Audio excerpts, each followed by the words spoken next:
Hello, everyone, and welcome to another episode of the 2 Point Conversion Monday night pregame show here live on the Going for Two Live network. There'll be a football game happening live later. We'll talk all about it here, but before then, just sit tight to this really cool intro music. Yeah. Yeah.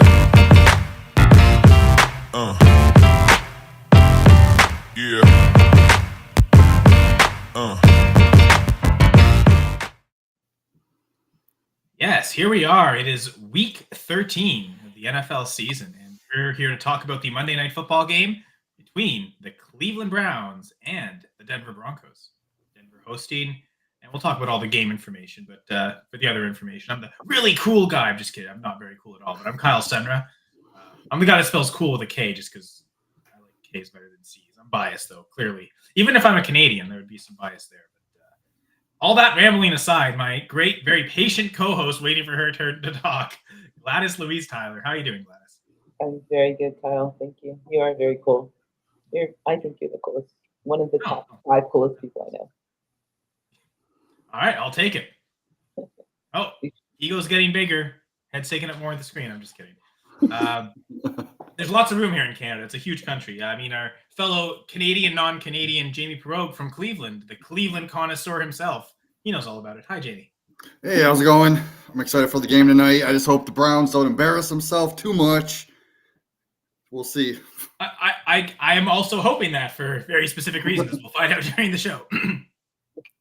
But yeah, we're going to talk about the game. We're going to talk about every week. We always make picks, and some extra picks too, but 3 main picks, which is picking against the spread, picking the higher lower on the game, and picking a player prop.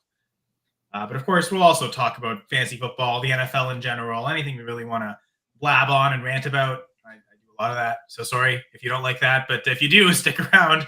But you can also interact with us in the comments, and check out the Going for Two Live YouTube page.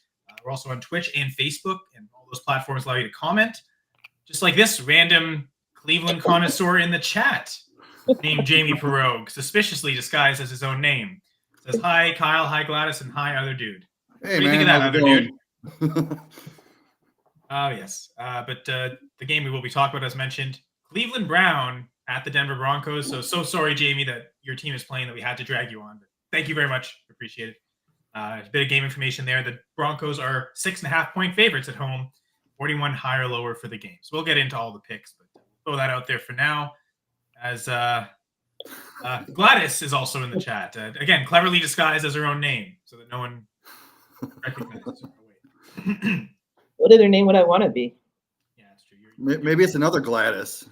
Nope, You don't know that. it's me. You'd say you're glad to have that name, right? It's me. Why? I wouldn't want any other name. It's me. Well, I think you're pretty cool and awesome too. So, Oh, Kyle, you're Canadian. Think so. we think everything's cool. Exactly. And cold. It's always very cold. I mean, it's not winter yet, but it certainly feels like it. And it's almost felt like it for a month. So, hooray! It's cold, but there's not enough snow to do the winter stuff like snowshoeing though. So, give us a bit more snow, at least here. But apparently not in Buffalo. They got everything they could handle there. Just going north of the lakes, not south of the Great Lakes. Those, yeah. So I really didn't watch much of that game last night. We were watching movies. Yeah, no. Why would you? Honestly, I actually didn't watch that much football yesterday. The Grand Slam of curling, the event for this weekend, the finals were on, so we watched both of those games.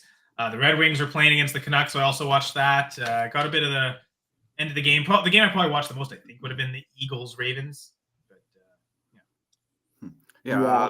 To be honest, I didn't watch any football yesterday except for the end of the Sunday night football. I was with my kids all day, hanging out, so doing other activities. That's hang out with your kids. That's the life. That's the most important part. Your team won yesterday, Gladys, so you must be super happy. Yeah, my team's been winning a lot, Kyle. So, yeah. Yeah, I did see Russell had over 400 yards. Don't want to talk about it. Don't want to talk about Russell. I was gonna say I think because the one positive from that is I'm pretty sure I heard in a podcast. I think it was the Roto World podcast. This was the second highest passing yard total of his career. I can vent that. Yeah. Wow. Yeah. So are you upset that the Steelers won? I think It was I think it was his career high, actually. I think I heard somewhere that but what, Jimmy? I'm sorry. I'm asking, you sound upset that the Steelers won. No. Like you said you didn't want to talk about it. I I didn't know if it was a touchy subject. I don't want to talk about Russell Wilson, I said. Oh. But since we are, anyway, like in the first half, he had what, 267 passing yards? 197 of those were yards after catch. Like his ADOT is still low. And I don't think that like Calvin Austin and Pat Fryermuth and even George Pickens in his crazy, crazy self were getting, it was all about Russell Wilson, and it should have been more about the receiving core that he had going with him, and about Mike Tomlin's decision to bench Justin Fields and put Russell Wilson in. It was like, Mike Tomlin's a fucking genius. I don't care what anyone says. It wasn't. I mean, we talked about it. We sure about this. They're 4-2, but yeah, I think they've lost one game since the change, and it was another very snowy game. Actually, it was like that was Cleveland's last game. Yeah, it was Jameis Winston diving into the end zone. God, I love in the snow, which is funny. We saw that last night too. on a maybe an interception-prone quarterback too. It's funny how their narratives have just gone. Wait, who dove into the end zone last night? Well, I think Josh Allen did on his. Oh, did he? Touchdown pass. So he got credited for 2 touchdowns, receiving and passing touchdown. Passing. So he caught the lateral from Cooper and brought it into the end zone. So Cooper gets the receptions and the receiving yards. I don't think Josh Allen gets credited with the reception, but he would get receiving yards as well. I believe it was and passing yards, and then the 2 touchdowns. Yeah. So he ended up getting 0 receptions for 7 receiving yards and a touchdown. And so, conventional 4-point per passing touchdown leagues, that's 10 points on the 2 touchdowns in the 1 play plus 7. So but then you also add in the passing yards, which I guess at that point would be minimal. But you're looking at 11 points just on 1 play. Holy crap! I don't have any Josh Allen in any fantasy league at all. I don't know why. I think I've got him in 3 leagues, and definitely nice. One was an orphan team I took over. It happened to take it over. It's not a very good team. Someone was reading off the team. Okay, well, the team's got Josh Allen. I'm in. Hang on, because this is the rest of the team. And they said it all. It's like, I'm still in. And it's like, the rest of the team is pretty brutal. But it's got Josh Allen, so that's good. But a couple of hopefully competitive playoff teams as well. I've got Josh Allen. Traded for him in both leagues. One was years ago, back when he helped me win a title in 2020 before he really broke out. And then the other was a salary cap contract league that started this year. So the trade was made. I don't think I've ever had any. I don't ever remember drafting Josh Allen. Not that I don't think he's good. I just think that he probably was gone by the time I drafted every time. But I don't think I've ever had Josh Allen on a fantasy football team. I think he goes too high in single quarterback, like in single QB. He's going in the mid-second the last several years, and that's even still sometimes worth it. But we still feel like that's too early. To be honest, I've only get him in super flex leagues where, like, okay, if I get the 101 in a super flex, I'll take Josh Allen. Or if it's a salary cap contract, or even a dynasty league, that's the guy. Okay, I'll push all the chips in. I'll sell my quarterback in first to go get him. Yeah, if you're lucky, you can get him at the 103 at Superflex, but that's if you're lucky. Yeah, I don't even think I drafted high. I don't even think I draft high quarterbacks in Superflex.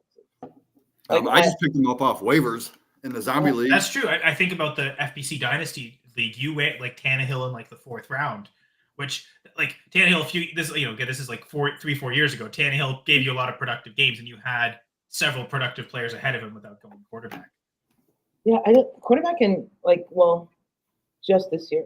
This year, in the redraft leagues I was in, I know that I split it down to half. So I did half zero running back theory, and half early running backs, which shows that the early running back ones I ended up getting Saquon and Derrick Henry. So. Yeah, that would be worth it, right? Even in a super flex league, Saquon is a first rounder. You could fill. If you got Baker super late, you've got a super great team.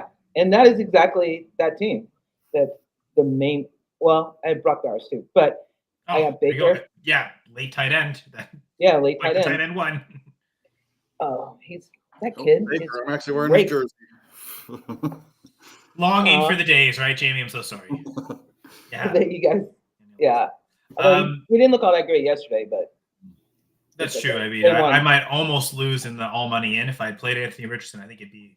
I don't think Oh. Javonte Williams could possibly score enough to get. Now it's like, oh man, 22 points or 21 points. That might be doable. Don't need score a 22 touchdown, points Javonte. From Javonte, you need 22 points from No, my Javonte opponent does. Oh, But if Well, I that ain't had gonna Richardson, happen. then it would be like, okay, now they need like 31 points from Javonte, which is like that's not happening. But 21 could happen. If he doesn't score a touchdown, there's no way. But if he finds the end zone, he might accumulate enough to get there. So that's the as long as the Browns keep him out of the end zone, I should be fine. Because I looked and his best game without a touchdown this year was like 60. And that was just a game where he happened to get a ton of volume and a ton of receptions. So by the way, speaking of players who used to belong somewhere, sorry, Gladys. Go ahead. Well, so Russell Wilson's career high in passing yards came back when he was with the Seahawks. 2017. Against the Texans, he threw 452 passing yards, 4 touchdowns. Beat them 41-38, 2017 Texans. Is that Watson's rookie season, or is that... It is Watson. Oh, you know what that might be? That might be like Watson's like big breakout game as a rookie. And then he got injured. Like I think then he tore his ACL in practice the next week or something. If I remember that game correctly, and he was super impressive, and like, oh man, he went toe to toe with Russell Wilson. Yeah, that was his last game of the season. He went for 402 yards and 4 touchdowns back in the days where Watson would throw 4 touchdowns in the game, not over the course of a whole season. So that's which is funny that it kind of come full circle. Now it's against the Browns, it's against Watson's team. It just Watson's not on it, so there's a funny connection there. But yeah, kudos for the win. And apparently, I was shocked that this was the highest scoring game of the year. I swear I thought that Bucs Saints game would have held that for a while, but apparently highest scoring game of the year and like 80 something points. Who would have thought it was an AFC North Bengals Steelers game that'd be the highest scoring game of the year? That seems weird to me, right? It's very weird. Anything can happen for divisional games. You never know. They could be either low scoring or super high scoring. Because even when the Browns sucked, they used to give the Bengals like, I don't know, 30, 40 points. It's really sad because Joe Burrow's playing at an elite level. Wait, I need to retract that. I said when the Browns suck. Well, there's a lot of times I was going to ask you to specify the when, but then I thought that's too difficult to do. Yeah, my bad. They all suck and they still suck. With Baker, they had a couple of non-sucking years. Yeah, there was one. We made the playoffs. Whip-de-doo. Then we lost the playoffs last year. How did you feel about last year's season, Jamie? Yeah. And the defense was elite. And really, like to your point, Gladys, the defense is costing the Bengals. Yeah. It feels like this ownership is going to have a hard time building around the elite quarterback contract. Other teams might manage it better. I mean, look at the Ravens, right? They've had to pay Lamar the last 2 years, and last year they went farthest they've ever gone with him. AFC Championship game. So like this narrative, because that was the one thing is, man, the Ravens couldn't win a championship with Lamar on a rookie contract. Now they're paying him. How are they going to build around him? And they have their best season yet. Maybe with Derrick Henry, they could go even further this year. Feels like the Bengals are going to really struggle to build a team around her. Well, I mean, they're going to lose Higgins for sure. Like T. Higgins is gone, hopefully to the Steelers, but we'll see. Their defense isn't elite. All they have is Hendrickson. And that's another guy too that they're like gonna lose. They might lose him too. Yeah, I know that he wanted an extension and didn't get it. So like apparently, like I know Scott Connors talked about this. They're willing, if you're a really good player, to give you 2 massive contracts, but that third massive contract they don't really have interest in paying. They signed Hendrickson from the Saints. They kind of gave him that one big extension, and then now this is it. Probably we've got a $55 million quarterback to pay. We're way too cheap to pay you. Well, I mean, I think even Chase is like iffy. I mean, I know. I mean, they've got the just 50-year paid him. option, and then Yeah, beyond that, like we expect them to pay him big bucks, but but and I wonder if that's why they're making all these moves is because they ultimately will, but they're trying to delay that as much as they can. Have the cap go up a little more. Hope they can make a little bit more money over the next year or two. No playoff game though will hurt. That's extra revenue you're not getting. And for like the family-based franchises that have like, okay, it's been one owner the whole time that's just passed it down from generation to generation. Usually those teams only have the team to make money. So whereas some of these other owners have so many other ventures that, oh, the team's losing money, I don't care because I profited $20 billion this year anyway, so it doesn't really matter.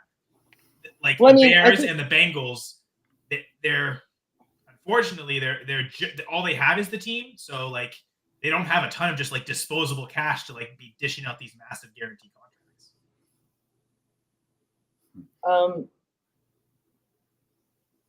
Yeah, but I don't think that. I mean, there might be a correlation, I guess, but you also have like a lot of the owners that have gone in for vanity and are losing.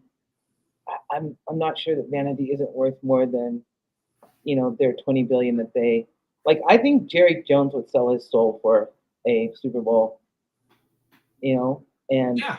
He has. I mean, he's in the spot where again the Cowboys make him a ton of money, but that's not even really his main source of income. Yeah, he's a stock trader. That's essentially what he says. That's how like just trading is how he got enough money to buy the Cowboys, and that's all he's gonna do. So like he's got all this money that's tied up into investments that at any point he could liquidate and have cash on hand when he needs to, which is surprising that would be the team that would drag out the Dak Prescott contract through the season, right? Like they had the money the whole time. I don't know. Whereas some of these other ownerships, like they kind of don't. And I mean, it's a capitalist world, so it's their fault for not making enough money, right? Like that's what billionaires to say to all the rest of us. It's all your fault you're poor. So it's all the Bears and Bengals' fault anyway. It's their own ownership for being such poor billionaires. How did Khan make his money? Is it in real estate? I think wrestling, maybe real estate too, because I think he owns a wrestling company.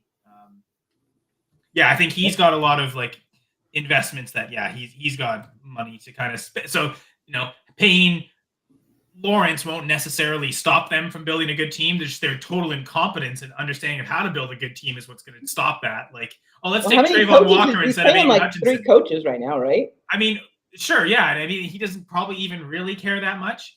Right. They're just poor decision makers from in general, right? Like these have been bad coaching hires. Maybe not Peterson, honestly. I actually thought that was a good hire, and it did work out to a certain extent. I mean, they got a playoff win out of it, right, Jamie? That means not sucking, but outside of that one season, Peterson really hasn't done enough. In Jacksonville, who would have thought he'd get fired before Eberflus? Oh, wait. I think we all thought that, and it didn't happen. I don't know. They're playing hard for Peterson. Like, I think that the guys that are like Dable, like the Giants clearly aren't playing hard. Like, I mean, I don't blame them. But I think Jackson was playing hard. I mean, I don't think they have thrown in the towel like I could say the Giants have, and maybe Raiders have a little bit, but I don't think Peterson's going to lose his job. I think that they're playing hard enough that he's going to get one more season at least. Plus, Lawrence was hurt. I mean, you can use that as an excuse. Yeah, the built-in excuse, right? Yeah.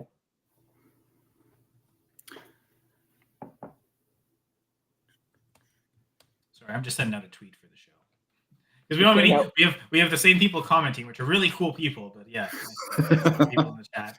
So I realize I haven't been social media it as well. So I can't get this around. But Bears fans celebrate the fact that Matt Eberflus has been fired. That's a franchise. He should have been fired in the press conference after the game. They should have just like someone tapped him on the shoulder and told him, "Get off the stage. You're done." I'll be honest. Go ahead, Jimmy. Sorry. I was going to say I disagree. I think he should have been fired at the end of the last season, going into the off season. It's true, but they kept him. So I know that's dumbest move. I know. Like the last before, but.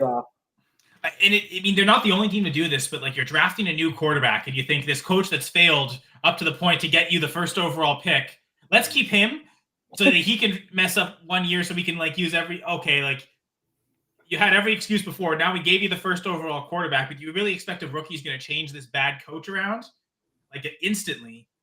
And if they were, like I don't know, for the number 1 pick. I mean, they bought in Keenan Allen, they bought in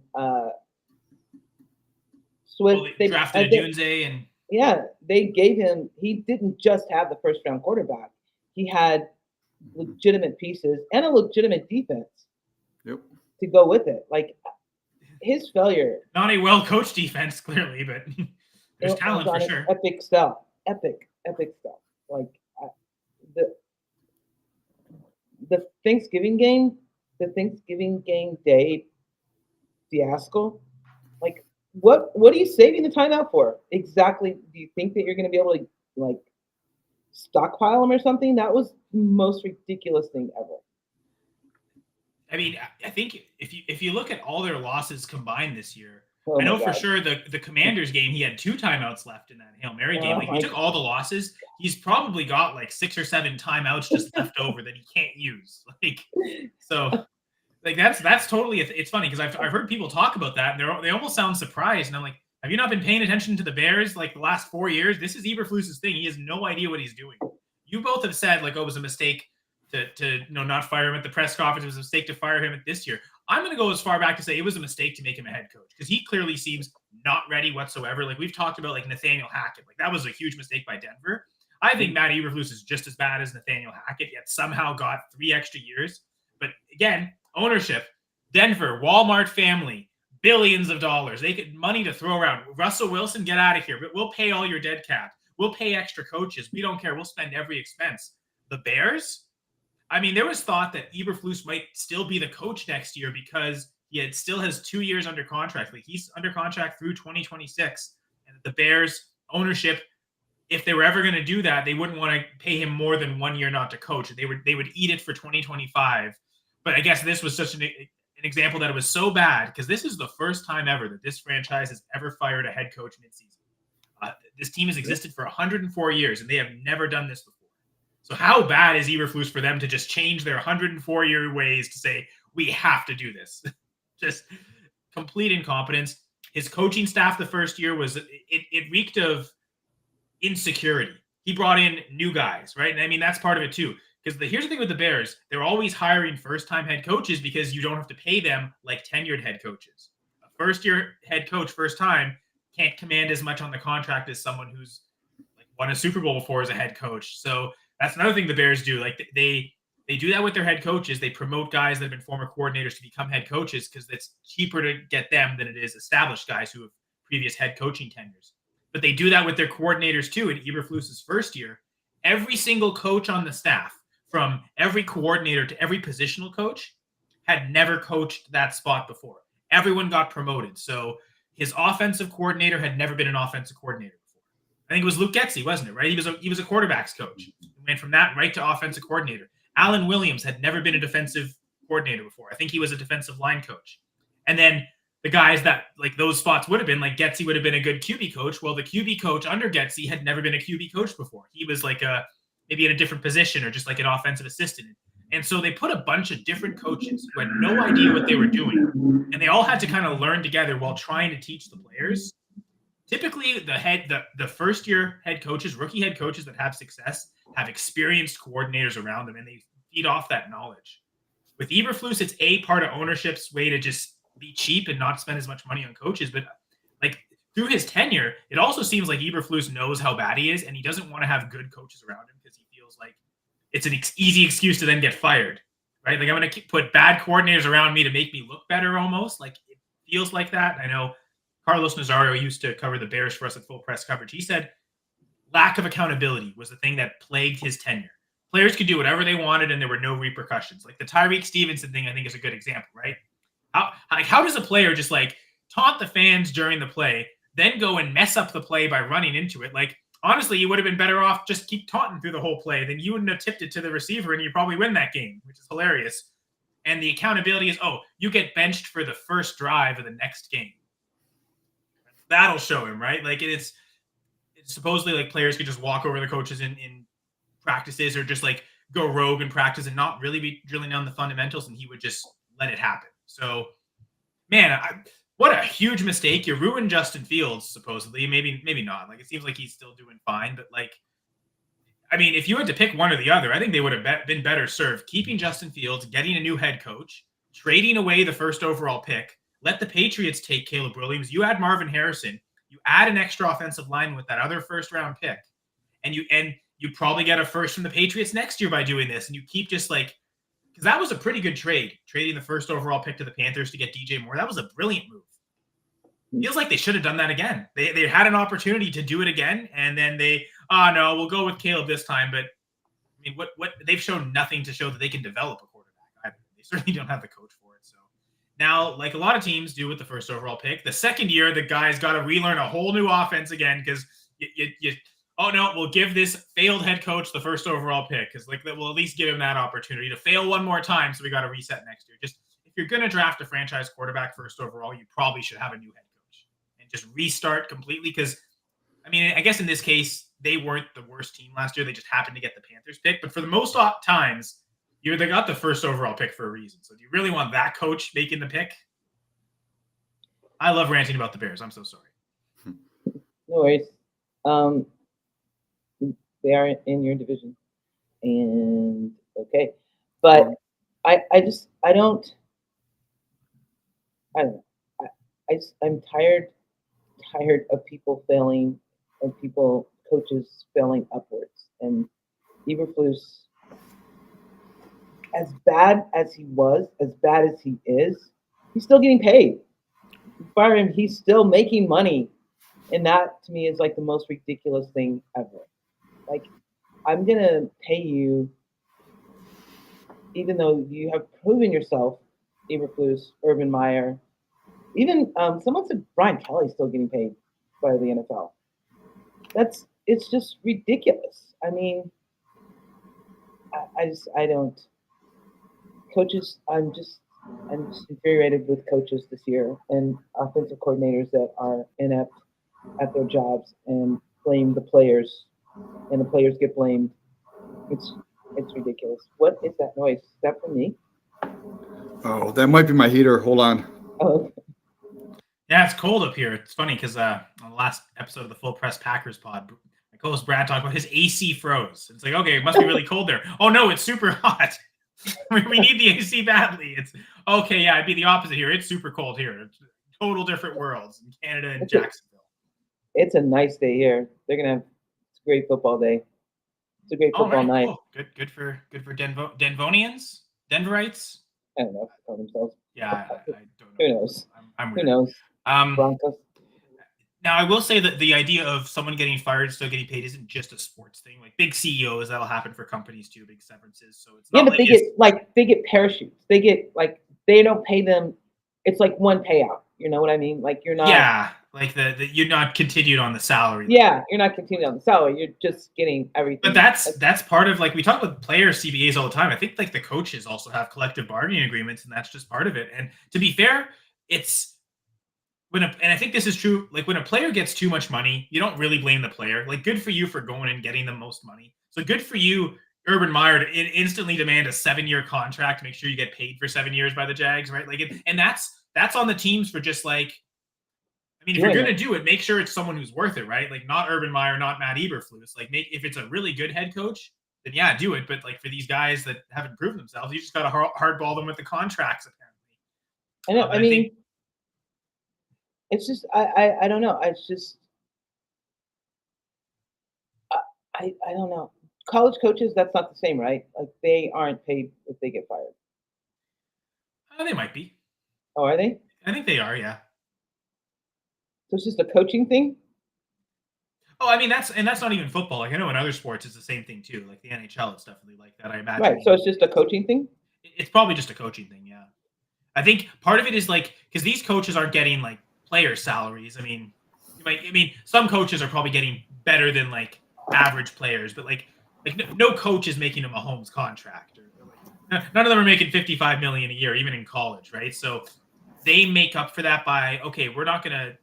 We see how much money you're making, and yeah, it's about the players, but we're going to demand longer terms more so than what you're comfortable giving the players. Because like, oh man, I'm giving this player like $55 million guaranteed. Really don't want to do that for 8 years. I'll be fine on 5. However, this coach that's going to make 2, 3, 5 million, that I'm okay spreading that on 7 years, because that's not so much of an investment over these 7 years. Okay. But man, if you're a rookie on a no guarantee contract and you mess up, you're getting cut nothing, right? Like the bottom end players always get screwed, but that's kind of true in every sport, right? Like the top end guys make so much that it's not really even. Like the bottom end guys on rosters are still kind of scraping for money because they're probably investing most of their paychecks to try and make it. Like they're trying, like the private chefs and the workout routines and everything. Like they're personal trainers. That's the word I'm looking for. So all these players are investing so much. Even the bottom end guys, they're investing probably just as much as the top end guys to try and make it. They're just not getting the big rewards. So yeah, I know some people say athletes make too much money, but you definitely think that the league minimum guys don't. Like those guys are, and certainly in other sport leagues too, like in minor leagues. And I guess that's not really a thing in football, but G League in basketball or the AHL in hockey. Well, I guess that's comparatively speaking. The bottom league guys don't compare to the top league guys. They do compare to the average American who works. They get paid. And that salary is still, sizable to that. But I mean, I know in the CFL, league minimum's only maybe 50,000, 70,000. It's not, you're a league minimum player in the CFL. You probably need a second job in the off season. So. Well, I knew this guy was on the practice squad on the Packers, and he was making $100,000. So, and it was the year they won the Super Bowl, and he got a Super Bowl ring for being on the practice squad. So, I mean, that could probably pay. I don't even know what the Super Bowl rings like. It might be more than he's made in terms of the rest of his career, right? That's huge for him because that might be about $100. That's a year's salary right there. Right there. So, I mean, comparatively speaking to an average American salary, they get paid well, but again, their career arc is probably shorter, much shorter. I think the average NFL career is still 3.5 years, which means there's dudes that are 1 year and they're done. There's probably enough, a good percentage of NFL players that only played 1 season. If you look at the history of the league. And Albert joining us. What up, Albert? Sorry, we hit the button at the same time. Jamie and I have good sense of. What's up, Albert? Hello, Albert. Hi, Albert. I want to know who Albert thinks is going to win tonight. Put it in the chat. Let's hear it. Yeah. Well, I mean, okay. I mean, is there anything else anyone else wants to rant about? I mean, I kind of did. So if there's something anyone wants to talk, I'll maybe shut up. We'll find out. Who did the Packers play this week? Lions on Thursday night. The Thursday night game? Yep. They both play back-to-back Thursday nights. Well, I guess not night for the Lions, but back-to-back Thursdays. Oh. All right. That's 2 weeks in a row I got to rush home from curling just to make sure I'm set for the game this time to take all my notes. Rush home from curling, says no one ever. Gotta hurry hard. Well, yeah, because typically the best part of curling is after the game having the beers and the food. So. So they don't show, there's no, wherever you're having a beer, there's no TV? I mean, there definitely is, but it's for the Packers games, with the Full Press Packers pod, I'm taking rigorous notes on the Packers games. So those I've got to be at home, set. I can't. Really? You can't take notes at a bar?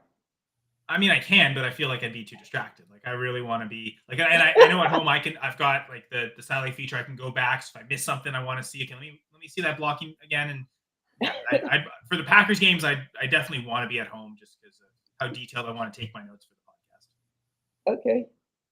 Hey, Bam. Wait, so you watch it on 22? So you stop it and start the game? Not all 22, but I definitely can pause and go back. Yeah. Yeah. Bam, right? Rush home from curling, yeah. Yeah, I rush home to do my 12-ounce curls. There's a lot of sweeping involved. That's my workout. But yeah, I guess that's right. I think Bam is a Lions fan, so I'm sure that's just the bias there and not in general. Packers suck. Is the spread out on it yet? What is the spread?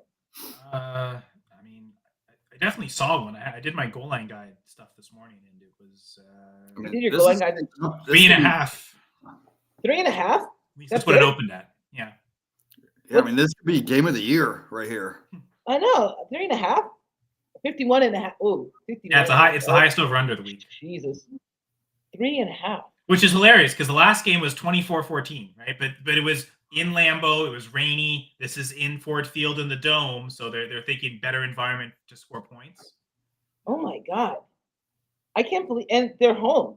So they're a 3.5. So basically they're a half-point favorites. Basically it's a pick 'em. Yeah. That's weird. That's weird. Which I suppose like for the Packers, like they've the Dolphins game might have been one of their best games of the year, honestly. So I think they're coming off like good momentum. They certainly kicked the crap out of the 49ers, who had Brandon Allen at quarterback. So like it doesn't even really count. They really beat down on the Cardinals. And those have been like, but other than that, though, every win the Packers have has been super tight. And it's come down to a blocked field goal against Chicago at times, or the getting that Hail Mary to get into field goal range against the Jaguars, needing that field goal to beat the Jaguars at the end of regulation. So like they've had some close calls. They should have maybe beat this team bigger, but they are coming off 2 games where they really did dominate. But it's also the Lions. They've done that every game. So yeah, I don't know. I do want to bring this comment up. Lions won by double digits. I mean, they won by 10 points last time. So if it repeated, it would there's definitely proof this year that can happen. I would think the spread would have been a lot larger too. You'd be intrigued taking the Lions at 3.5. Well, considering they couldn't beat the Bears by more than 3.5. Yeah, but I think now, I mean, well, the Lions hadn't won. So did the Lions too, though, right? Haven't won a Thanksgiving game in 30 years. That was like just winning is huge, right? Yeah, just winning on Thanksgiving Day was a big moment. But to that point, Jamie, the Packers also barely beat the Bears by only, I think, 2 points. So, like by 1 point. 1 point, yeah. I couldn't remember what it was, but it was they were going to lose on a field goal and they blocked it, which apparently is super lucky, but it's also now happened multiple times. And it's actually happened twice to the Bears. So they clearly, back to coaching incompetence. Clearly, the Bears' special team coaching is also just as bad as the rest of the coaching. Can interim coaches bring in new coordinators? Like if Thomas Brown is now the interim head coach and the offensive coordinator, can he bring in? Can he fire? I think he could, but they've fired so many people that there's probably not too many people left to fire, right? Like they've already changed the offensive coordinator, and so like and I think for Thomas Brown, like he was. I mean, last year in Carolina, just maybe 13 months ago, he was a running backs coach, and now he's head coach of a team already, right? So that's such a big jump for him. He's probably not making offensive coordinating stuff in Carolina. Sure, he was the interim last year, and so but like all to say, like at the start of last season, he was not an offensive coordinator even, and now he's been interim OC 2 years in a row, and suddenly interim head coach, right? Like that's a big leap. So for him, he probably is wanting to keep as many people around him as in their spots as possible because there's so many other changes. He probably doesn't want to make drastic changes to the team because the drastic change is him. Like he's coming in as the head coach. And that's where the change is going to happen. And he's going to be I think a big change for him is he's been in the press box. Like he's been an OC that works from above. So I'm curious, is he going to continue to call plays, but now from the sideline? And does that hurt him calling plays if he can't see it from the bird's eye view? So that's also going to be interesting. Yeah, this is pretty crazy in Chicago. So I would say he's probably better served not firing anyone else because he probably needs to keep as much continuity as possible. It's okay with the coaches I have. How can we work to get better? And again, accountability is a big thing. So if he just holds people accountable, he'll probably get better results than Eberflus ever did. Because that was a big flaw for Eberflus, just not holding players, not holding coaches accountable for the mistakes. And again, you talked about it, like the sideline. Everyone saw it. I don't know if everyone saw that. There's a video clip of when Caleb Williams gets sacked at the end of the game, and as the play clock's going down and the game clock's going down. He's standing next to a referee, the sideline judge. Could at any point call a timeout. Just has to reach over. In fact, the referee's probably expecting him. Like they know situations. Like okay, the coach is probably going to call timeout here. So they're okay. I'm next to the coach. So if he calls timeout, I can hear it right away. I can see it right away. We can stop it. And he's signaling to the players to hurry it up, right? Like as if like him signaling them to hurry up is the only thing he could do in that situation when they're probably not looking at him. Like Caleb Williams probably isn't looking to the sideline. He's probably trying to line everyone up. So him doing this on the sideline is doing nothing. Like I think they know they have to hurry. I'm pretty sure they're aware at that point that, oh man, we don't have much time left. But like clearly he wanted to save the timeout for the field goal, right? Like get to where you need to. You know, you can complete the pass inbounds with 1 second left, and we call the timeout. Problem is, it took so long that by the time it hit zero by the end of that one play after the sack, and yet you call a timeout with like 31 seconds left when he takes the sack. Yeah, you won't have complete the pass inbounds, and like you might have to rush your field goal team in, but you're gonna have 30 seconds to call multiple plays and have multiple things set up. Not a running clock that on an incompletion you lose the game because the clock was running through the play, right? Like Eberflus is It's sad. It's very sad. No accountability. Didn't put a good coaching staff around him, and then the in-game adjustments are bad. The defense doesn't seem like it's like some master. Oh my god, this is a defensive genius scheme either. Like, what does Eberflus do that's good? Because by all measurable accounts of what makes a good head coach, he's actually like an epic failure at everything. Like there's nothing he's even remotely good at. In fact, he's pretty bad, like worst in the league at almost everything. Like, why did they hire him? How did he convince them? Like, what did he tell them to make them think it was a good idea to hire him as head coach? Because I think that's been just a colossal mistake. Like Nathaniel Hackett should never have been a head coach. And I think it's just as bad about Eberflus as it is Hackett. Somehow Eberflus got like 4 years out of it, though, because the Bears. The dumb Bears. The Bears. Man, I love ranting about the Bears. There's only a half hour left before the game, so we should probably get to these picks. Yeah. All right, so Cleveland Browns at Denver Broncos. Broncos favored by 6.5, and the higher lower is 41.5. Where should we begin, Gladys? With Dan's picks. Well, Dan and I are actually in line with both of the picks against the spread and for the higher lower. We're both taking Cleveland Browns as 6.5 point underdogs and higher than 41.5. I'm taking Cleveland at 6.5. I don't know if I'm going higher or lower yet, though. Ooh, so we have a unanimous pick against the spread. So far this year, we've been 4-6 when all three of us make the same pick, whether it's against the spread or on the higher lower. We might actually get 2 this week if Gladys goes higher. But yeah, and at one point we were 1-5, so we've definitely done better of late for these. What did we do last week? Oh yeah, you know what? You did the best, Gladys. You went 2 for 3, and we almost had the lower. That last touchdown in the last minute by the Chargers got that over the 50.5. We would have had the lower. You would have went 3 for 3.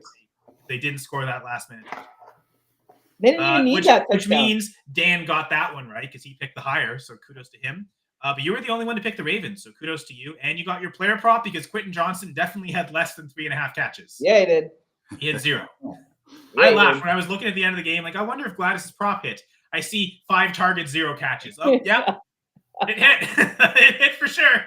Which also means we're now 4 for 4 on lower on player props. So we definitely we don't do it enough because I think we wait till we're really sure on it. So we pick these really smart lower bets that all seem to hit. But we're hesitant to do it like regularly. And I wonder, like, if we did it regularly, would we hit every time, or would then the percentages go down? Like, it's just skewed because we've taken what we all view as like we're pretty sure this is going to hit the lower. Dude, it's such good weather out here, and I know Jameis is just gonna friggin' chuck the ball all day long. And he's probably gonna do it to Jerry Jeudy because he wants Jeudy to look good for his own team. But I don't know if I have faith in Bo Nix with Myles Garrett's pressure rate. So I'm gonna go lower. I'm going to go lower than 41.5.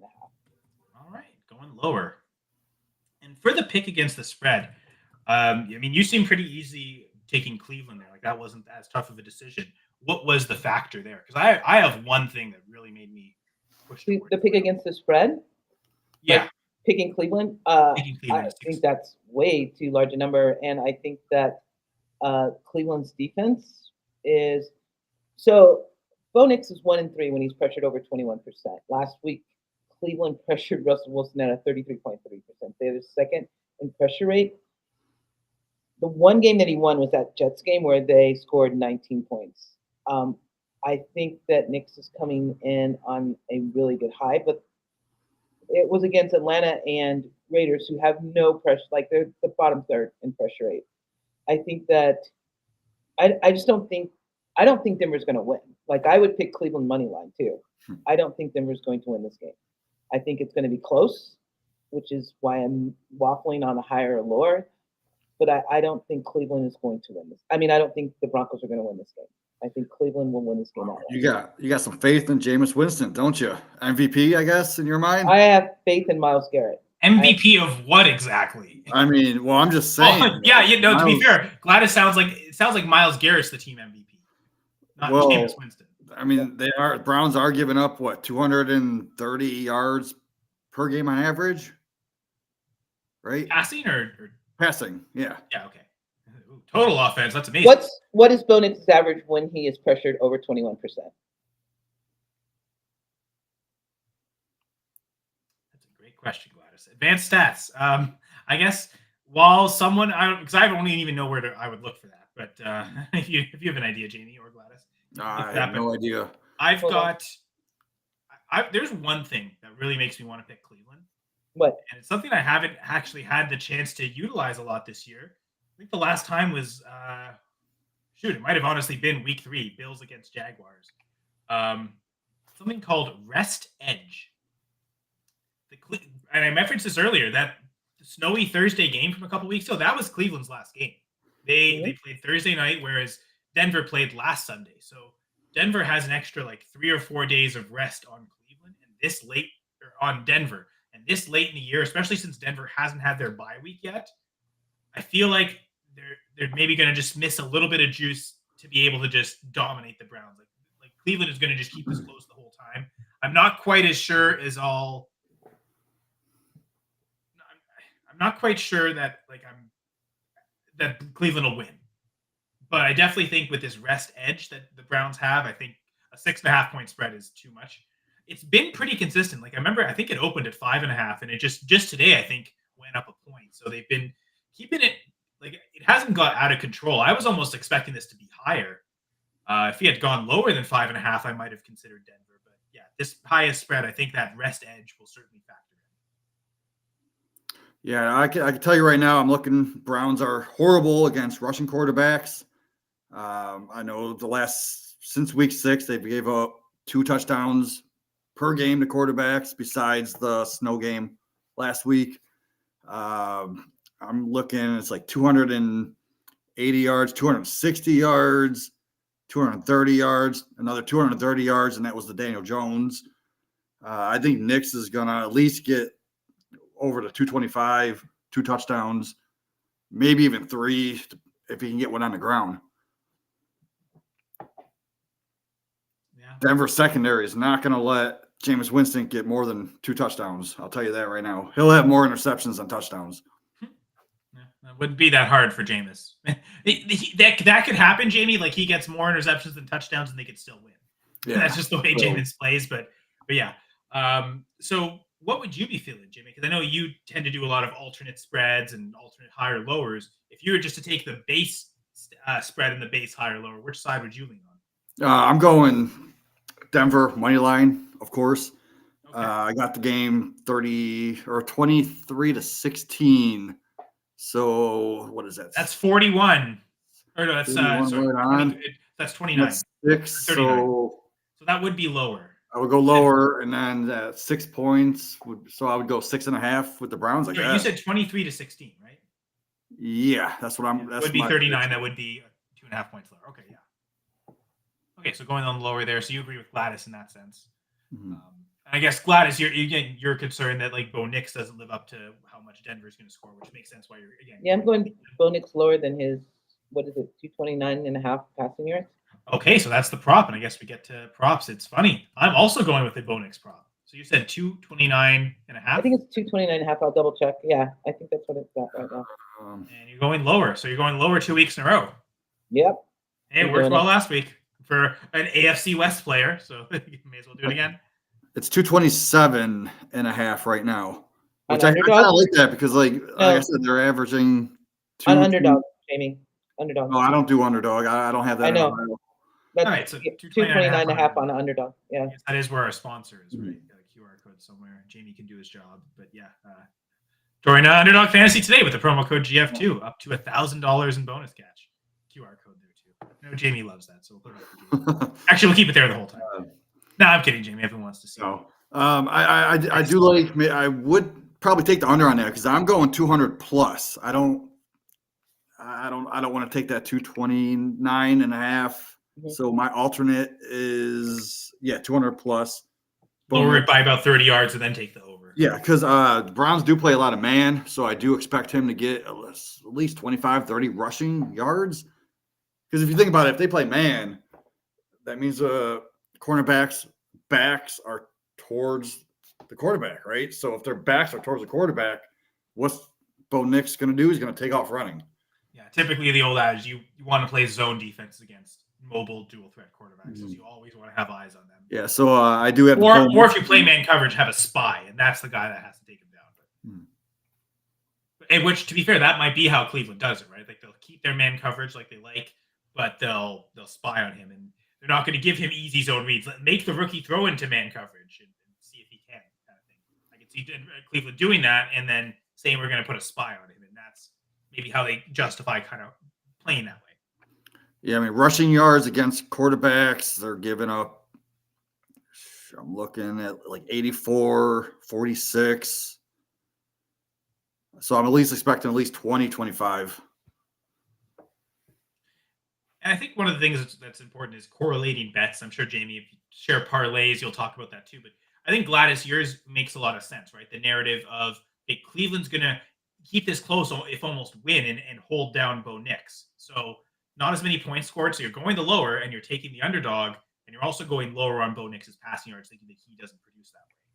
Now, my narrative, it ends up being a little similar, that it's a close game, again, going Browns in that sense, but that it is more of a shootout, and these quarterbacks are going back and forth. And I think it'll force Bo, maybe not efficiently, but at least volume-wise, have to pass a lot. And I'm going Bo Nix higher than 32.5 pass attempts, which I think that's, I don't know if I've gone any quarterback on pass attempts yet this year. I haven't done that this year, so it's a bit of a departure. But I looked, and at 32.5 pass attempts, he's hit that 8 times this year already and only failed to do so 4.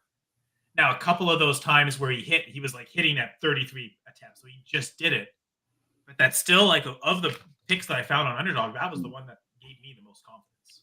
And So the Browns only allowed that twice this year. A quarterback to throw that many attempts? Yeah, Or Gladys' yards? The 30, you said 30. 32.5 pass attempts. 32.5. So, yeah, that was against the Giants, and it was against the Ravens, and that was it. Okay. Yeah, they're averaging about 29 per game allowed. I do wonder, the Browns haven't won a lot of games, right? Like, and how many of those games were, like, I'd like to see, like, where those games, the 2 games where they allowed it, has that been since they made the change and it's been Winston instead of Watson? I would wonder if, since Winston's taken over, teams have been forced to throw more. It would probably just be the Ravens, week 8. Okay. Because I guess part of my, like, narrative that I'm saying for this thing is that it's going to be back and forth shootout game, which is, again, why I'm going the higher. And yeah, just knowing how the Broncos operate, they're, like, in what we've seen with Sean Payton, he doesn't mind having his quarterback throw a ton. He doesn't always have to throw deep downfield. He can set up easy throws, so the completion numbers might be huge. So there is a chance, Gladys, like, both of ours hit, that he hits 33 pass attempts or more, but it's so many short dump off stuff that he doesn't reach 230 passing yards. So I think this scenario, we could both be pretty happy with this. Again, the one difference is the higher or lower, but I think they're both our props could hit, even if they're technically in opposite directions on both. Jameis Winston is now at plus money for over half interceptions here. Well, why wouldn't he be? Good point. That's true. But speaking of Dan's prop now, and this is something, if anyone watched Dan's show this past weekend, I think he ended up, he didn't do a specific Monday prop show like he normally does. I think he combined that with, like, all the Sunday games. And I mean, on there, I remember him talking about Jerry Jeudy, and So I wasn't totally shocked when Dan messaged us saying that he was going higher for Jerry Jeudy on his receiving yards, and that's 59.5 receiving yards. What? He's definitely Wow. and so you think that's super low line, right, Jamie? Well, wait, what's the line? 59.5 receiving 59. So that's half of the Browns receiving yards because Denver only allows like 120 something per game. 100, maybe 130 per game. But it's Jameis, right? He doesn't care. He'll just huck it in and he'll throw. True. But he'll also probably throw a lot of Surtain, interceptions. I mean, he's going to lock Jeudy down. And that is the fear, right? Especially with it's the double-edged sword, right? Oh, no Cedric Tillman, because Cedric, I guess that was one thing I wanted to say earlier, I forgot to. Cedric Tillman is inactive for this game. So no Tillman means more targets for Jeudy, but then that also means, okay, Surtain's almost certainly going to stay on Judy's side. Like if they flip the field. Oh, yeah, he'll shadow. He'll even shadow Jeudy in the slot if he has to. Yeah, and I think we talk about this on Sunday, yesterday morning, Jamie, where Elijah Moore is probably going to play most of the time in the slot.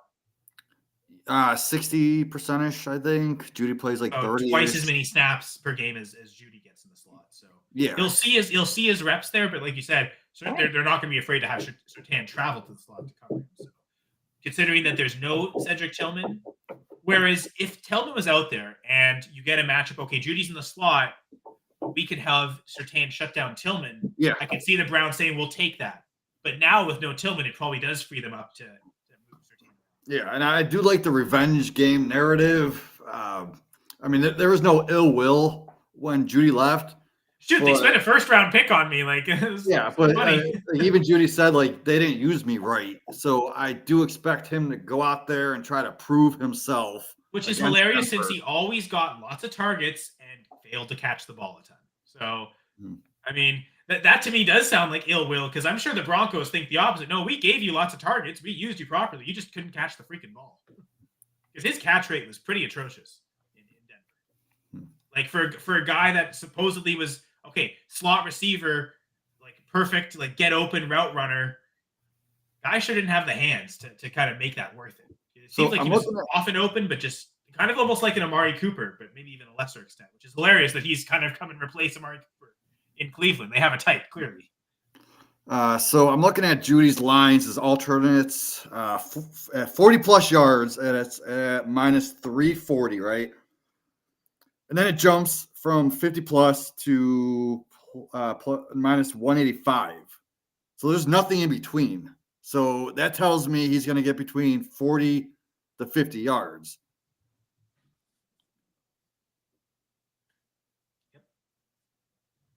Yeah, and his line's at what, 59, you said? 59.5 is what Dan. Yeah, I'd take the under on that, but I would go 40-plus, and I'm hesitant to go 50-plus just because Surtain shutdown. Surtain shutdown, and plus the jump between 340 to 185 just for 10 yards, that tells me that Vegas knows something. That 59 is he's gonna get like 58. Watch, like they've got it right on that cusp. Right. I mean, I'm thinking 48, 46, something like that. He'll get 49 yards because the people that are taking that 50 just because they see the line jump from a 3 to a 1, and it's not. A lot of people are taking the over, seeing that Tillman's out too. Like they're probably jumping on that. Like, oh, if Tillman was in, like. If we knew all week Tillman was out, this might be higher kind of thing. Like they almost view this might be lower. But again, you mentioned that's not taking into account that who he's going to be matched up against, and that's where. And it sucks because for my parlay boost, I need one more leg. I can't figure out which one I'm going to take. All right. And I need it to be at a minus 300 or better. And I'm hesitant to take the 50-plus. I don't think it's going to happen. The lower than you're talking Jeudy. Jeudy at 50-plus yards. I don't know. I guess if you think Surtain's going to shut him down, what is Njoku? I guess do you already have Njoku in there? I do like Njoku in this game. Okay, so like I'd be curious. Like, that might be a line that's more likely to hit if Surtain's probably not going to cover Njoku. Like, they probably, as much as they view him as a threat, they also may view Surtain, like going up against that big body of a guy, that might not be to his strong suit. That might not be the best way for Surtain to shut somebody down. I mean, he's a taller corner. Like he's not a super small corner, but like tight ends are kind of a different animal.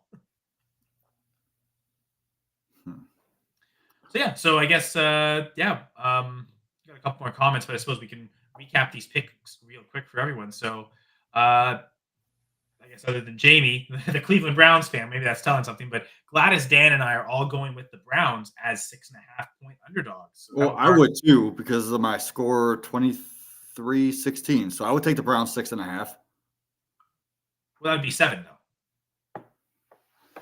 23-16. That's 7 points. 16, 17, 18, 19. 20. Oh yeah, you're right. My bad. My math's off. Off by only 1, so you're super close. But yeah. I'll still take it. Like okay, fair enough. Okay, so we're all unanimous, but for unanimous picks, this will actually be our 11th unanimous pick of the year. Whether it's been against the spread or the high or lower on the game, 4 and 6 up to this point. So it hasn't. So like you figured, like okay, for all agreeing on a pick, it's got to definitely hit. It doesn't always, folks. So it's not. This one again, I'm feeling pretty confident on. I already mentioned the rest edge that the Browns have. 4 extra days or 3 extra days of rest compared to the Broncos last time they played. Cleveland coming off that snow game a couple Thursdays ago, not the Thanksgiving Thursday, but the Thursday before that, whereas Broncos played last Sunday. So, so there's that. I know that was my reasoning. Most of us went with the 23-16. That's lower. Okay, so no, we split it in half. Dan and I went with the higher on the 41.5, whereas Jamie and Gladys both going lower than 41.5. As for player props, Gladys and I both going Bo Nix, but opposite directions. Gladys selecting Bo Nix lower than 229.5 passing yards, which I'm going higher on Bo Nix's pass attempts, which are set at 32.5. And Dan's picking Jerry Jeudy higher than 59.5 receiving yards. And if you want to hear his reasoning, I suggest you check out the latest episode of the B League Says Pick'em's show title stuff thing. And check out that latest episode because he definitely explains his process on the Jerry Jeudy call because that was one of his favorite picks kind of all through the week, and it seems like the line hasn't missed because I think when he first said it on the show, whatever day he recorded on, I think that might have been Friday or Saturday. I think it was 60.5, so it's only gone down by 1 yard. So yeah, those are our 9 picks for the week.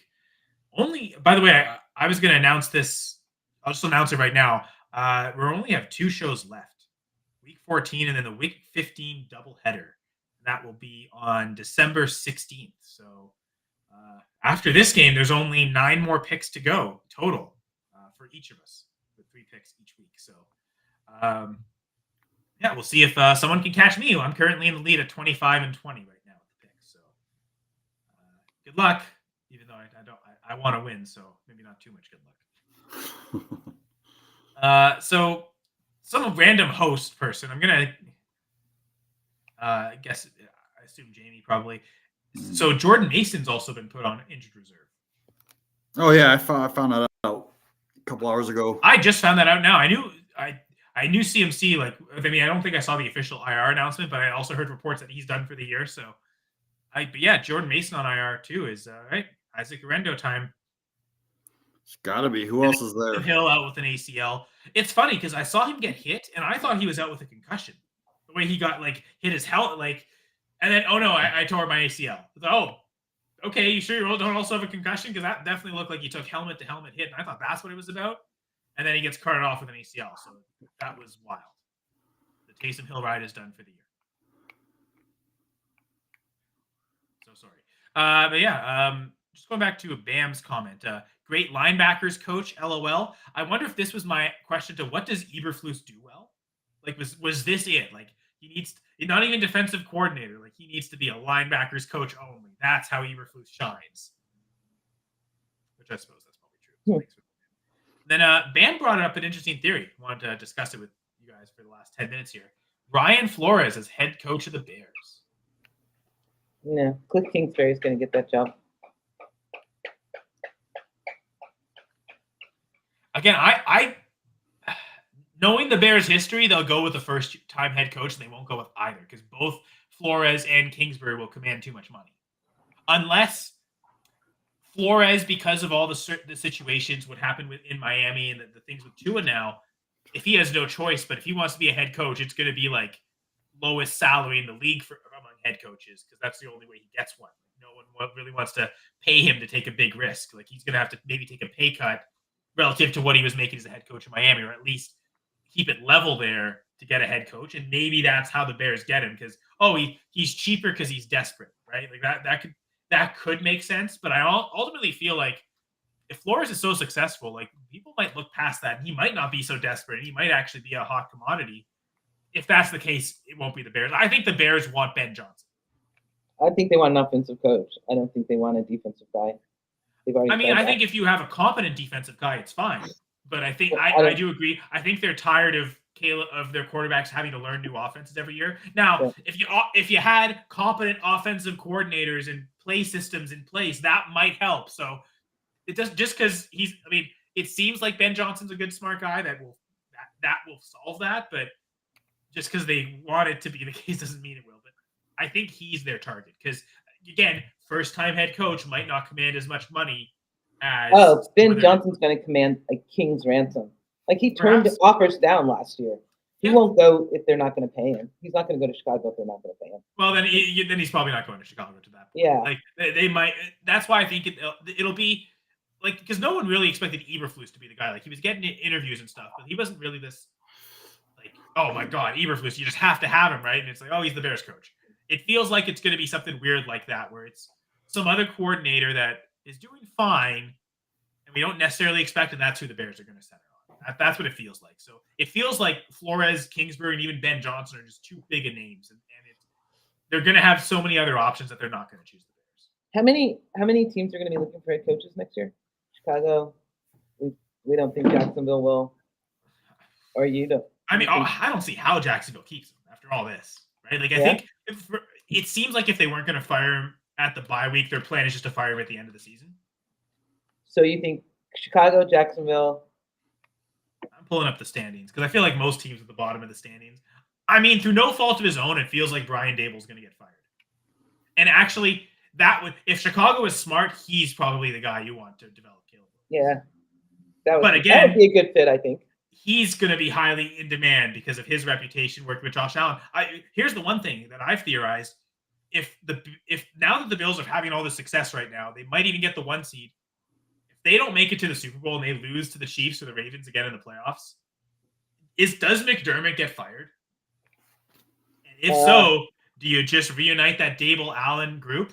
I think that's the smart play for the Bills because I don't know that McDermott's really.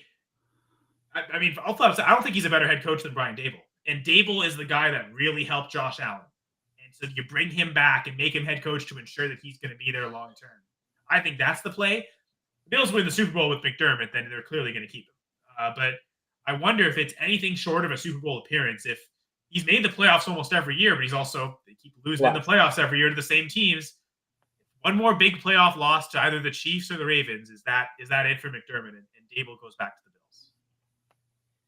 But it feels like the Giants are going to be looking for a new head coach. I'll just say. Okay, and the Jets. And the Jets, yes. Bears, Jets, Jags, Giants. Well, you got to think like Raiders. Yeah, probably. Johnson and Kingsbury, especially if Washington makes it at least even to the playoffs, and Jaden Daniels wins Rookie Offensive Player of the Year. Kingsbury is going to be in demand. These guys are in demand. Like Johnson last year, they can just say no. We'll wait for a better opportunity. For Johnson, that's got to be Caleb Williams. It's got to be Trevor Lawrence. It's got to be a quarterback that is good. Kingsbury the same way. So, actually, one more team looking for head coach, Gladys, the Saints as well. Oh, you don't think they're going to give it to Rizzy or whatever his name is? Probably not. Not with all these other guys. Not if they can get Ben Johnson in or one of these. I don't know. But with Derek Carr, do you want to be? With Derek actually, Carr? Is that the team that pays Flores because they want to keep their offensive guy in Clint Kubiak? They feel like we've got the offensive guy. Yeah. We need to again go with a defensive head coach because we have our offensive system in place. Let's bring in Flores. Now that I'm thinking about that, might be the spot Flores chooses to go. Like that's the team that's going to give him everything he wants. That would be. Did Lattimore play yesterday? Is he still out? Honestly, that game wasn't on TV, so I just had the highlights on Game Day Live. Does anyone want to talk about how much better the Saints defense has been since Lattimore left? Well, Lattimore left coincided with Rizzi coming in. So well, I was gonna say I think it's Dennis Allen leaving that makes the defense better, not Lattimore. But I mean that's fair, Jamie. But maybe like okay, without Lattimore, they have to like when they had Lattimore, they didn't really scheme anything creatively. They just did whatever. And now they don't have Lattimore. Maybe like the coaches are putting more effort. They have to do more. Yeah, he didn't play yesterday either. Wow. Yeah, what a trade. I know. It's funny because I wanted them to trade for Deontay Johnson to help out Jaden Daniels, and like the Ravens have done nothing, and it feels like the Ravens should have been the team to trade for Marshawn Lattimore to help with their defense. So it's weird how those two teams made those trades for those players. Although like you could, the Commanders probably do need help in that secondary too, so that did make sense. But yeah, they've gotten like one game out of him, or they haven't even got a game out of him. Out of Deontay or Lattimore? Lattimore, because I mean Deontay's played. No. He's just not catching anything. He's not getting targets. Lattimore hasn't played. Yeah, he hasn't played even once. Right? He's been injured all the time. He came in with an injury. So I'm thinking that they probably got him for like a playoff push. Like there was a time when I think Washington was pretty certain they were going to be in the playoffs, and I think they're pretty certain they're still going to be in the playoffs. I think that's why they got Lattimore. Like he was hurt and they got him. Yeah. I mean, you could say the same thing for the Ravens. Like they feel Deontay's a playoff thing for them, not so much the regular season. He's not looked good, but okay. He's not looked good since he's gotten there. I mean, he's also not running that many routes. Like they're not really using him. Like they're just so I don't know. Like guys got to have an opportunity to get in rhythm and get routes out there with Lamar. He's like barely being used, so it's tough to get better and get chemistry with Lamar if you're just not out there. And they're just having to throw Bateman and Aguilar running all these routes. They just have to have those guys on the field every time. I like Bateman. Aguilar, I'm not crazy about, but I like Bateman. I mean, they're okay, but they're not Deontay. I think Deontay's track record proves he's a much better receiver than either of those two. And if like those guys being on the field is what's causing you to sacrifice routes for Deontay, that doesn't seem like a good decision. Okay. I mean, I think the fact that Pittsburgh let him go so easily proves that he's not as good as advertised. Do you know what I just learned? I learned of the Mandela effect, which I had never heard of before. Like last week. Yeah, I'd never heard that before. Goldilocks zone, Mandela effect. You got to keep a new list. Wait, what's the Goldilocks zone? I thought we talked about this, right? It's like the perfect balance, not too hot, not too cold, just right. It's yeah, we did talk about that. Earth is in a Goldilocks zone for life, right? That's why other planets are either too hot or too cold to have like sustained life. It is so like if you're exploring for another Earth, you look for usually the third planet from a star. Okay, yeah, Goldilocks zone, Mandela effect. Never heard of it. So what was the context you heard the Mandela effect in last week? Something to do with football. Everyone thinking some player stats were better than what they actually were, but I can't remember who the player was or what the stats were, because once we started talking about it where I work, they were talking about a bunch of other shit. But it had something to do with football. It had to do with I can't remember the player, but his stats were elevated because everyone thought he was better than what he is. And when the actual stats come out, it was like, oh no, it was the Mandela effect, they were saying, because everyone thought that. That's what they went with. Maybe it's a receiver. Okay, he passes the eye test, he looks great, and then he's like, he just never produces. Yeah, that's crazy. So I had to, like, of course, research. To be honest, that sounds like Jerry Jeudy. Man, he's always getting open. Like, look at his route running. Maybe. He doesn't catch the ball. I can't remember what it was. But, I mean, sorry, that's so crazy. Like, I didn't know people thought Mandela died in prison. I mean, why would you think that? If he became... Well, because it was reported that he did. Yeah, but he became president of South Africa, clearly proving he didn't die in prison. Well, then people think Paul McCartney died, right? And so, well, like, that was more of a conspiracy when he actually died, and then the whole Abbey Road thing. By a lookalike. Like, I mean, if Paul McCartney can get replaced by a lookalike, so can Nelson Mandela. I mean, Morgan Freeman looks just like him, right? He's always playing him in movies. And like Oh my fucking god, Morgan Freeman looks nothing like Nelson Mandela. I know, but he always plays him in movies. It's like the cornucopia. They Oh my actually God. had that, but they're saying they never did. But You did the loom? it was actually a thing on the Fruit of the Loom. Curious George did have a tail. There's books out there that show him having a tail. It's a monkey. Why wouldn't he have a tail? Exactly, but now they're saying he didn't. There's other ones where the Wizard of Oz, there's a scene where they were walking down the yellow brick road with weapons in their hands. Well, that was an actual cut scene. If you watch the director's cut, that happened. So people are confusing. What kind of weapons were they supposedly have in their hands? I'll send you a picture. Imagine swords. Yeah, it had to be like, yeah. I mean, it had to be like maybe the axe that the Tin Man had, or because it was Wizard of Oz. The original was Oz, like what, 1939? 30s for sure, yeah. Yeah, weapons were not a big thing then. Because it's funny because that's when color was in movies, and then you look at all the movies in like the 50s, it's all back to black and white because the color was too saturated. We actually didn't like it, but then they got like movie color got better in the 60s. So it's funny how you see a bunch, like if you look in the 30s, there's a bunch of movies in color, and then you get to the 40s and 50s. Okay, we're back to black and white again for everything. And then the whole Monopoly guy with the monocle. Well, if you look on the game back in the day on a $2 bill, he did have a monocle, but on the other images, he didn't. So they just snuck it in to make us think he had a monocle. Okay, you're not talking Mandela effect, though. You're talking conspiracy theories now. No, that's a Mandela effect. No. People actually believe that. Aren't Mandela effects conspiracy theories? Like there's a conspiracy that someone changed something. Isn't that the whole thing? Yeah. No, the Mandela effect in its bare essence is a group of people or massive people that remember something that's happened that didn't happen. Yeah, that's so the Mandela Monopoly guy. That's not the same as a conspiracy theory. Well, I think the conspiracy aspect is that a lot of these are perpetuated. Like it's done on purpose. Like we've changed things on purpose. Yeah, so that's not the Mandela effect. The Mandela effect. You're talking about conspiracy theories flowing out of the Mandela effect, but that is not the Mandela effect. No, that's what the whole thing is. No, the Mandela effect is the belief, a group of people, a large group of people believing something happened that didn't. Yes, happen. For example, the Fruit of the Loom, that's not a conspiracy monocle. Well, I guess the people who think who believe that they usually think it's a conspiracy that everyone has changed stuff, right? Like I suppose you're right. They're not the same, but they're synonymous with each other. Right, like it would be like parallel, but they're not the same thing. The people who believe it do believe it's a conspiracy. They think people have changed things. I remember it this way. Because I believe it must be right? Like it's the whole human self-centeredness, right? Like, okay, if I believe something, it has to be true for everyone. Well, no, your brain's different than anyone else's brain. All right. Oh, it's past game time. Go Browns and Javonte Williams up the middle. Let's go down. No gain. No perfect. Game. Yes, no touchdowns. All I need. No touchdowns. But thank you everyone for watching. Bam again. So Brian Flores to Chicago. We'll pay for that. Pay attention to that one. Will the Bears pay for Brian Flores, though? That's mostly why I'm skeptical. I actually think it would be a really good idea, Ben, for the Bears to do that. And that's mostly why I think it won't happen, because good idea and the Bears rarely ever go together.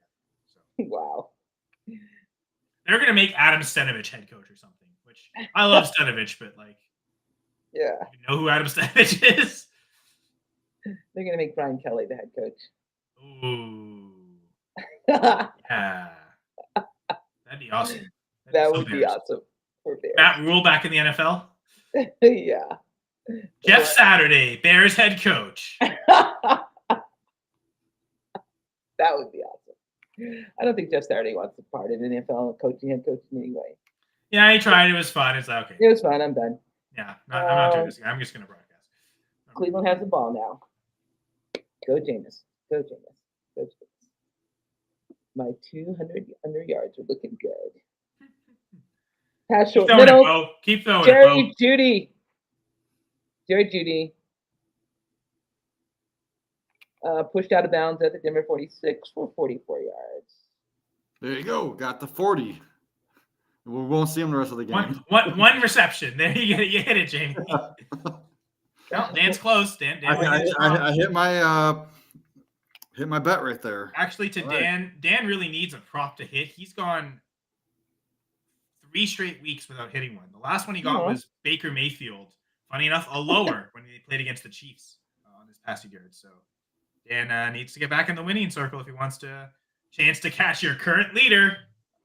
But yeah, got 2 more weeks after this. I'm sorry, who's the current leader? I missed that. Who's the current leader? 25 and 20. Oh, yeah, okay. Nick Chubb, right tackle to Denver for 1 yard. Yeah, spot 1 yard rushes. That's what this whole game's going to be. 40-yard reception or 1 yard rush. Nothing in between. He's going to rush like 50 times for 50 yards.